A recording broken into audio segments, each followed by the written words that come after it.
ଗାନ୍ଧାର ରାଜା ସୁବଳ ଜାଣିଥିଲେ ଯେ ଧୃତରାଷ୍ଟ୍ର ଜନ୍ମରୁ ଅନ୍ଧ।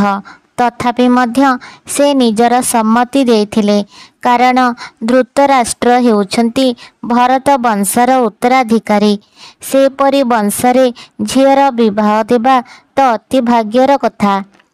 ଗାନ୍ଧାରୀ ଯେତେବେଳେ ଶୁଣିଲେ କି ତାଙ୍କର ଭାବୀ ସ୍ୱାମୀ ଅନ୍ଧ, ସେ ବି ଠିକ୍ ସେହିଦିନଠାରୁ ନିଜ ଆଖିରେ ପଟି ବାନ୍ଧି ଦେଲେ।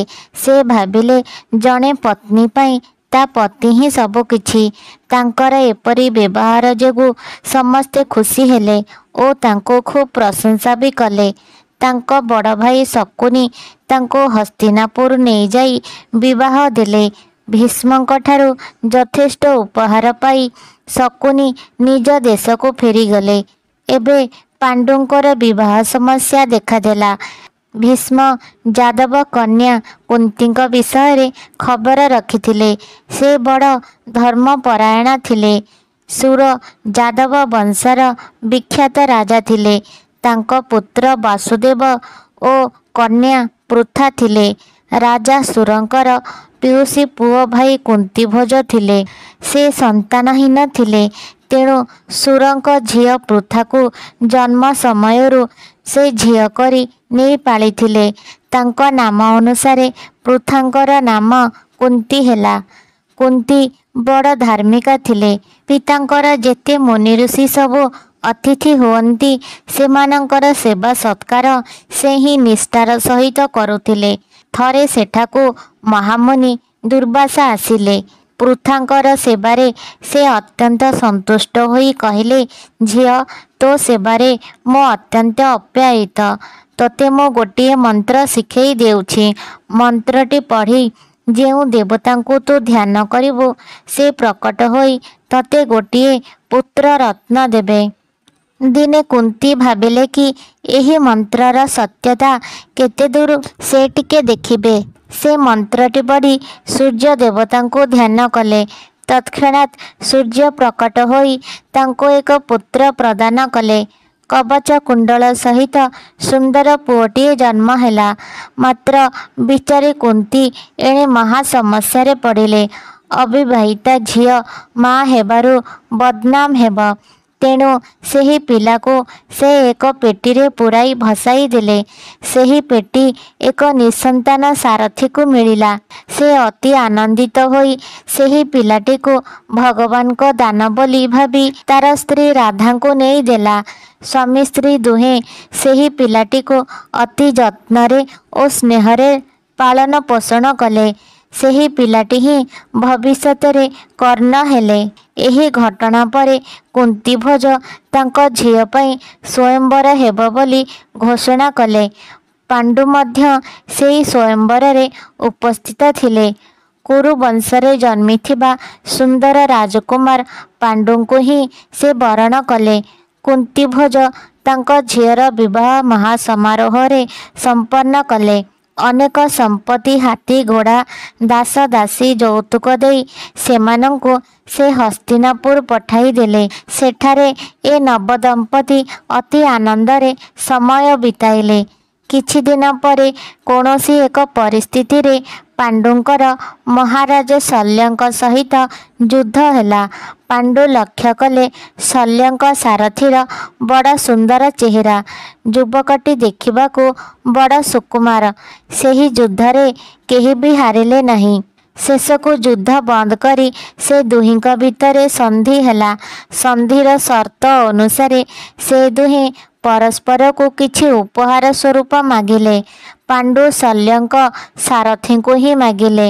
ଶଲ୍ୟ ହସି ହସି ତାଙ୍କ ସାରଥୀଙ୍କୁ ଆଣି ପାଣ୍ଡୁଙ୍କ ହାତରେ ତାକୁ ସମର୍ପଣ କରି କହିଲେ, ଆଜିଠାରୁ ଏହି ସାରଥୀର ଦାୟିତ୍ୱ କେବଳ ତୁମର।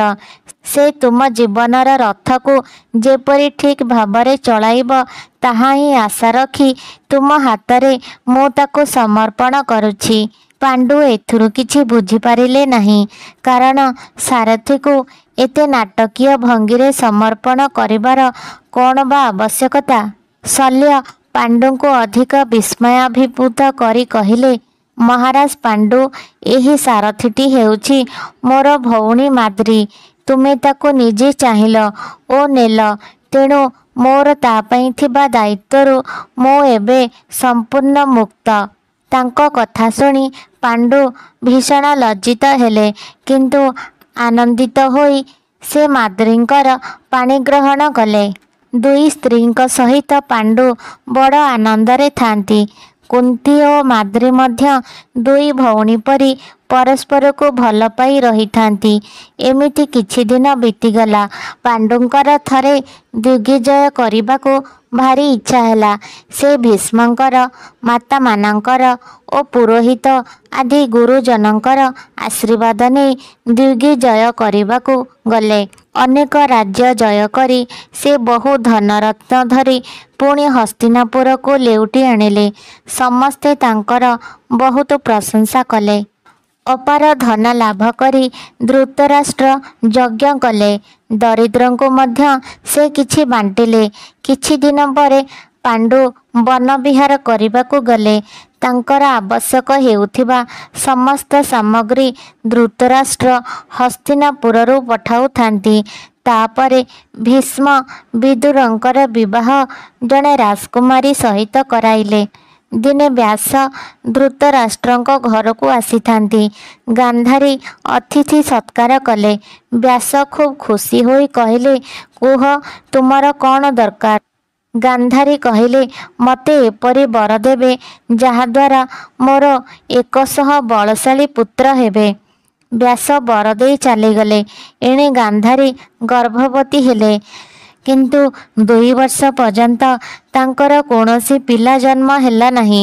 ଏଣେ କୁନ୍ତୀଙ୍କର ଜ୍ୟେଷ୍ଠ ପୁତ୍ର ଯୁଧିଷ୍ଠିର ଜନ୍ମ ହେବାର ଖବର ଆସିଲା। ଗାନ୍ଧାରୀ ରାଗରେ ତାଙ୍କ ପେଟକୁ ପିଟାପିଟି କରିବାରୁ ମାଂସ ଖଣ୍ଡ ସବୁ ବାହାରି ଆସିଲେ। ବ୍ୟାସ ତାଙ୍କୁ କହିଲେ, ମୁଁ ଦେଇଥିବା ବର କେବେ ବି ବ୍ୟର୍ଥ ହେବ ନାହିଁ, କିନ୍ତୁ ତମେ ଏପରି କାହିଁକି କଲ? ତାପରେ ଗାନ୍ଧାରୀଙ୍କ ଇଚ୍ଛାରେ ବ୍ୟାସ ସେହି ମାଂସଖଣ୍ଡମାନଙ୍କୁ ଘିଅ ପାତ୍ରରେ ରଖିଲେ। ସେଥିରେ 101 ଖଣ୍ଡ ଥିଲା, କାରଣ ଗାନ୍ଧାରୀ ଝିଅଟିଏ ମଧ୍ୟ ଚାହୁଁଥିଲେ। ବର୍ଷକ ପରେ ଦୁର୍ଯ୍ୟୋଧନ ଆଦି 100 ପୁଅ ଓ ଝିଅ ଜନ୍ମ ହେଲେ। ଦୁର୍ଯ୍ୟୋଧନ ଜନ୍ମ ହେବା ମାତ୍ରେ ନାନା ପ୍ରକାରର ଅଶୁଭ ଘଟଣାମାନ ସବୁ ଦେଖାଗଲା। ଅସମୟରେ ଧୂଳିଝଡ଼ ହେଲା, ଉଲ୍କାପାତ ହେଲା ଓ ବଜ୍ର ପଡ଼ିଲା। ତାପରେ ଶୃଗାଳ ଓ ଅନ୍ୟାନ୍ୟ ଜନ୍ତୁମାନେ ଉଚ୍ଚ ସ୍ୱରରେ ଚିତ୍କାର କଲେ। ରାଜ୍ୟ ସାରା ଲୋକେ ଭୟଭୀତ ହେଲେ। ଭୀଷ୍ମ ଦେଖିଲେ ରାଜକୁମାରମାନଙ୍କ ମଧ୍ୟରେ ଯୁଧିଷ୍ଠିର ଜ୍ୟେଷ୍ଠ। ତେଣୁ ଋଷିମୁନି ଓ ପୁରୋହିତଙ୍କୁ ଡାକି ସେ ପଚାରିଲେ, କ'ଣ କରାଯିବ?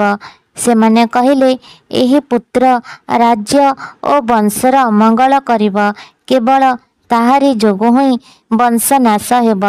ତେଣୁ ତାକୁ ଯଥାଶୀଘ୍ର ତ୍ୟାଗ କର। କିନ୍ତୁ ଧୃତରାଷ୍ଟ୍ର ଏ ପ୍ରସ୍ତାବରେ ମୋଟେ ମଙ୍ଗିଲେ ନାହିଁ। ଇତିମଧ୍ୟରେ ଗୋଟିଏ ପରେ ଗୋଟିଏ 100 ପୁଅ ଓ ଦୁଃଶୀଳା ନାମକ ଝିଅଟିଏ ଜନ୍ମ ହେଲେ। ଦୁର୍ଯ୍ୟୋଧନ ତାର 99 ଭାଇକୁ ନେଇ ଯାହା ଇଚ୍ଛା ତାହା କରେ। ବଡ଼ ଦୁର୍ଦମନୀୟ ସ୍ୱଭାବର ସେ ହୋଇଥାଏ। କୁମାର୍ଗରେ ସେ ଗଲେ ଧୃତରାଷ୍ଟ୍ର ତାକୁ କିଛି ହେଲେ ବି କହନ୍ତି ନାହିଁ। ରାଜକୁମାରମାନେ ସମସ୍ତ ପ୍ରକାର ବିଦ୍ୟାରେ ପାରଙ୍ଗମ ହୋଇ ଉଠିଲେ, କିନ୍ତୁ ସମସ୍ତେ ଦୁର୍ଦ୍ଦଶ ଥିଲେ ଓ ସମସ୍ତଙ୍କର ସ୍ୱଭାବ ଅତ୍ୟନ୍ତ କ୍ରୂର ଓ ନିଷ୍ଠୁର ଥିଲା। ତେଣୁ ସେମାନେ ସମସ୍ତ ପ୍ରକାର ବିଦ୍ୟାର ଦୁରୁପଯୋଗ କରୁଥିଲେ। ସେମାନଙ୍କର ଏହି କାର୍ଯ୍ୟକଳାପରେ କେହି ସନ୍ତୁଷ୍ଟ ନଥିଲେ ବି କେହି କିଛି ମୁହଁ ଖୋଲି କହୁନଥିଲେ। ରାଜା କୋଳରେ ଗୁରୁଜନମାନଙ୍କର ଏହି ନୀରବତା ସେମାନଙ୍କୁ ଯେ ଆହୁରି ବିପଥଗାମୀ କରାଇବ, ଏକଥା ଜାଣି ଭୀଷ୍ମ ମଧ୍ୟ ନୀରବ ରହିବାକୁ ବାଧ୍ୟ ହେଲେ। ଭିଡ଼ିଓଟିକୁ ଲାଇକ୍ କରନ୍ତୁ, ସାଙ୍ଗମାନଙ୍କ ସହିତ ସେୟାର କରନ୍ତୁ, କମେଣ୍ଟ ବକ୍ସରେ ନିଜର ମତାମତ ଜଣାନ୍ତୁ। ଭିଡ଼ିଓଟିକୁ ଶେଷ ପର୍ଯ୍ୟନ୍ତ ଦେଖିଥିବାରୁ ଆପଣମାନଙ୍କୁ ବହୁତ ବହୁତ ଧନ୍ୟବାଦ।